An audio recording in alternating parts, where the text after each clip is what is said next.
one of the things you probably heard that, like, Jesus says, let the little children come to me. That's the type of faith we're supposed to have, is the faith of a little child, right? Most people take that as, like a dumb, innocent faith, right? Because little kids will believe anything, right? But you have a daughter, right? What's one of her favorite things to ask you? Why? Why? Right? That's the question we should always be asking, right? Why? Why does this work? Why do you believe that? Why does it say this? And I think that's what he's getting at, right? Is have a faith that, okay, even though you don't understand, trust me, like a child trusts their parent. In the meantime, ask me all the questions you've got. And that's one of the things I've been trying to work on in my own life, is asking questions. Anybody I meet, people will remember that you were interested. Yeah. And that you cared to hear what they have to say. And I don't say that just so as a way to manipulate people or anything, but just I'm genuinely curious about why are you in real estate? Why'd you start this podcast? Why is the question that we should all be asking, and it's the question that that God tells us to ask. I think people have the wrong idea, that you're just supposed to blindly believe things. In James, it says that the testing of your faith is what produces endurance, what gets you through, right? And that word testing in the original language, it means to rip and to tear, like what happens to your muscle when you work out. Your faith might even fail sometimes. You might reach a moment where I don't even know that I believe that. Yeah. And getting to that point and pushing through is what is going to build it back up, and strengthen you. Question everything, and then have an open mind to what the answer is, Yeah.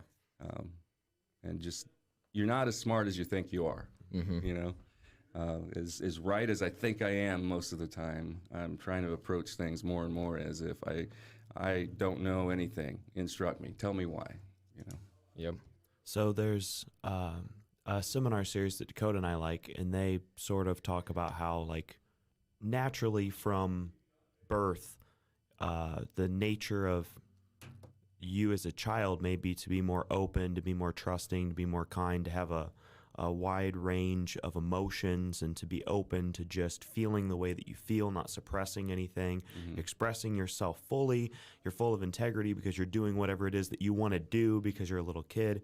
But at the same time, kids are kind of like mostly about themselves. They have a lot of ego and that sort of thing.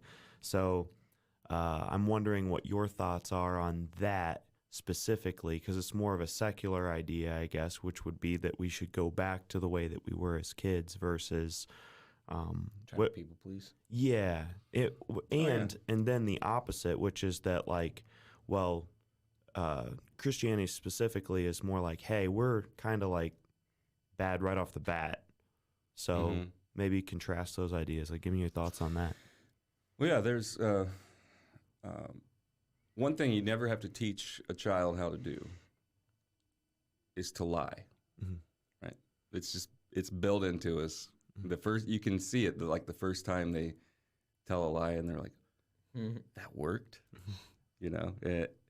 So I think there is some of that, like our ego, it always wants what it wants above anything else, and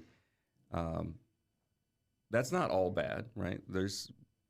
You need to have drive and desire, but I think the perfect thing when you reach maturity is when you can be your full, real self and also still care about other people, because as a child, that you just do what comes naturally, what feels good, right? And what feels good when you're 5 years old is to eat candy all day, even though it's not the best thing for you, and to play and not spend time reading or doing anything, doing stuff that's not fun. And that's all great, but you need better than that. And that's I think that's a big part of whatever your path is or your disciplines are in life, is you have to reach a point where you can face yourself and go, I'm going to do the things that don't come naturally. And in Christianity especially, we're not called to do what comes natural. We're called to lead supernatural lives, to be different on purpose. And so what comes easy to you, sometimes that can be a strength that you can use, right? But if that's all you do is just play to the strengths you have, you're not going to grow.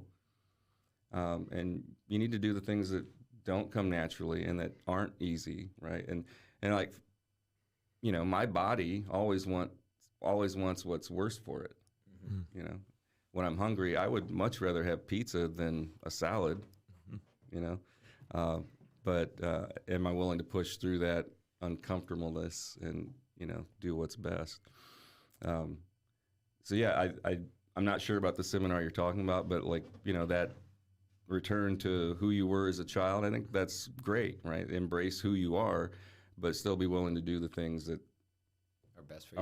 Are not comfortable, right? Because the right thing and the easy thing are rarely the same thing.